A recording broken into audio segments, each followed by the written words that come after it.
Assalamualaikum warahmatullahi wabarakatuh. Perkenalkan, saya Tia Agustina Ayuningsih, saya dari kelas 12 Agama. Di video kali ini saya akan menjelaskan tentang materi tafsir bil ma'thur dan tafsir bil ra'i. Video ini dibuat untuk memenuhi ujian keterampilan ilmu tafsir. Simak penjelasannya, selamat menonton. Baiklah, kita memasuki materi yang pertama, yaitu tentang tafsir bil ma'thur. Nah, kita akan menjelaskan tentang pengertiannya. Secara bahasa, bil ma'thur berasal dari kata athar yang berarti sunnah, hadis, jejak, atau peninggalan. Karena dalam penafsiran seseorang mufasir menelusuri jejak atau peninggalan masa lalu dari generasi sebelumnya hingga kepada Nabi Muhammad SAW. Sedangkan menurut istilah, tafsir berdasarkan kutipan-kutipan yang sahih, yaitu menafsirkan Al-Quran dengan Al-Quran, Al-Quran dengan sunnah, Al-Quran dengan perkataan sahabat, dan Al-Quran dengan perkataan para tabi'in. Sehingga dapat dikatakan bahwa tafsir bil ma'thur adalah tafsir riwayat, karena tafsir ini menggunakan sumber penafsirannya terbatas pada riwayat Rasulullah SAW dan dari sahabat atau murid-murid mereka, dan juga dari kalangan tabi'in. Selanjutnya kita memasuki ciri-ciri tafsir bil ma'thur. Yang pertama, memasukkan kata dinukil yang mempunyai arti dari orang sebelumnya. Nah, hal inilah yang menjadikan istilah tafsir bil ma'thur ini menjadi tidak terlihat rancu. Nah, yang kedua, penafsiran yang tidak mengedepankan rasio atau akal. Artinya, jika ada penafsiran suatu ayat yang menggunakan rasio atau pendapat mufasir, maka rasio itu dikalahkan dengan penjelasan yang berasal dari riwayat Nabi Muhammad SAW, sahabat, dan juga tabi'in. Yang ketiga, memuat banyak cerita Israiliyat, yaitu tetapi harus memiliki syahid yang sahih. Selanjutnya, terdapat kebebasan menerima riwayat dari orang-orang tertentu atau yang hanya meriwayatkan tafsir dari orang-orang yang disenangi. Contohnya itu seperti Mujahid yang hanya meriwayatkan tafsir dari Ibnu Abbas. Selanjutnya, menafsirkan Al-Quran dengan hadis-hadis yang diriwayatkan dari Rasulullah SAW.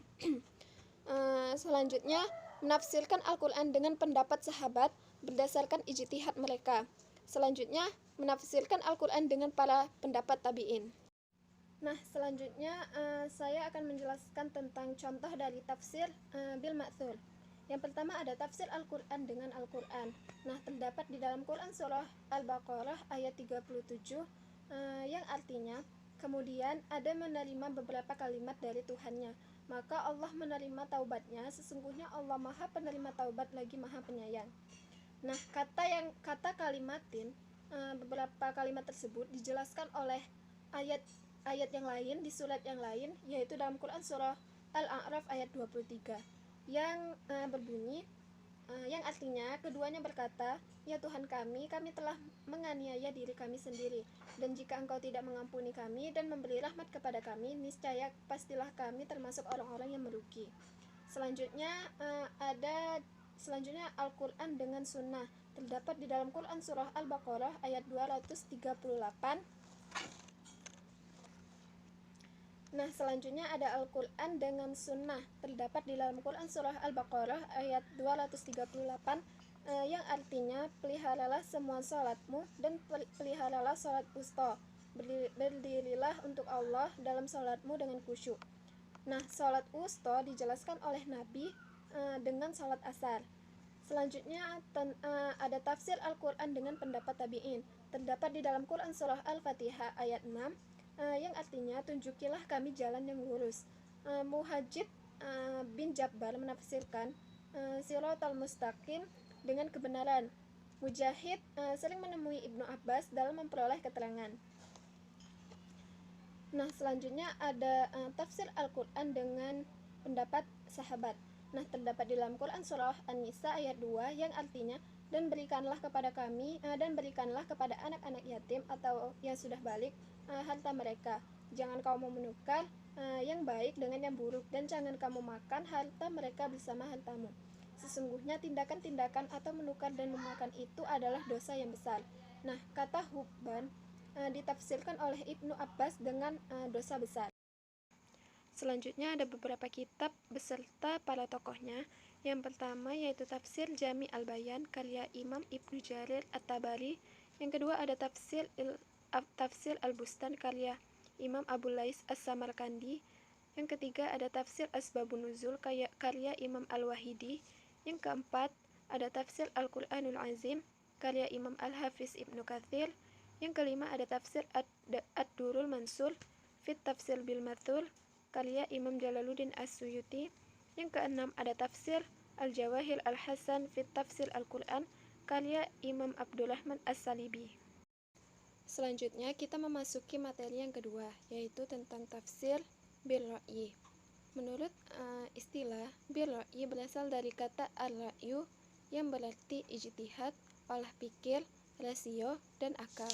Sedangkan menurut istilah adalah menafsirkan ayat Al-Quran dengan menggunakan rasio atau akal. Diartikan juga ijtihad dan olah pikir, serta penelitian dalam memahami Al-Quran pada batas pengetahuan tentang bahasa Arab dalam kerangka kewajiban yang harus dipenuhi oleh penafsir Al-Quran dari perangkat syarat dan akhlak. Selanjutnya, saya akan menjelaskan tentang syarat dan ciri-ciri dari tafsir bil ra'yi. Syarat yang pertama yaitu berpegang pada hadis Rasulullah SAW, tidak dengan riwayat yang dhaif atau lemah dan maudhu atau palsu.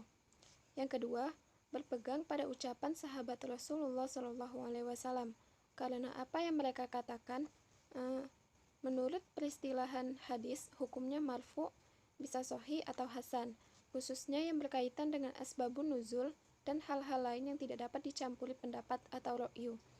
Yang ketiga, harus berpegang pada kaidah bahasa Arab dan tidak menyimpang dari makna lafal yang semestinya. Yang keempat, berpegang teguh pada maksud dan harus terjamin kebenarannya menurut aturan dan hukum syara, sebagaimana banyak terdapat di dalam pembicaraan orang-orang Arab. Adapun ciri-ciri dari tafsir bil ra'yi. Secara umum, ciri-ciri tafsir bil ra'yi yang pertama adalah tidak panjang lebar atau singkat. Yang kedua, menggunakan model tanya jawab dengan kata-kata. Adapun tafsir bil ra'yi mahmud atau yang diperbolehkan, yang pertama yaitu sesuai dengan tujuan syar'i atau Allah Subhanahu wa taala. Yang kedua, jauh atau terhindar dari kesesatan. Yang ketiga, dibangun atas dasar kaidah-kaidah bahasa Arab dalam memahami nas-nas Al-Qur'an. Yang keempat, tidak mengabaikan kaidah-kaidah penafsiran yang sangat penting seperti asbabun nuzul, ilmu munasabah, dan lain-lain. Sedangkan tafsir bil ra'yi mazmum atau yang dilarang, yang pertama adalah mufasirnya tidak mempunyai keilmuan yang memadai. Yang kedua, tidak didasarkan pada kaidah-kaidah keilmuan. Yang ketiga, menafsirkan Al-Quran dengan semata-mata mengandalkan kecenderungan hawa nafsu. Yang keempat, mengabaikan aturan-aturan bahasa Arab dan aturan syariah yang menyebabkan penafsirannya menjadi rusak, sesat, dan menyesatkan. Selanjutnya, contoh tafsir bil ra'yi terdapat di dalam Quran surah Al-Isra ayat 85. Tafsir ini dijelaskan oleh tafsir Jalalain karya Jalaluddin Al-Mahalli dan Jalaluddin As-Suyuti, sebagaimana Quran surah Al-Isra ayat 85 yang artinya, dan mereka bertanya kepadamu tentang roh. Katakanlah, roh itu termasuk urusan Tuhanku, dan tidaklah kamu diberi pengetahuan melainkan sedikit. Nah, Imam Al-Mahalli menafsirkan kata ruh bahwasannya ruh itu adalah jasad atau isim yang halus yang dengan masuknya ia ke dalam diri manusia, maka manusia itu bisa hidup. Sedangkan Imam As-Suyuti menafsirkan bahwa perkara ruh termasuk urusan Allah Subhanahu wa taala.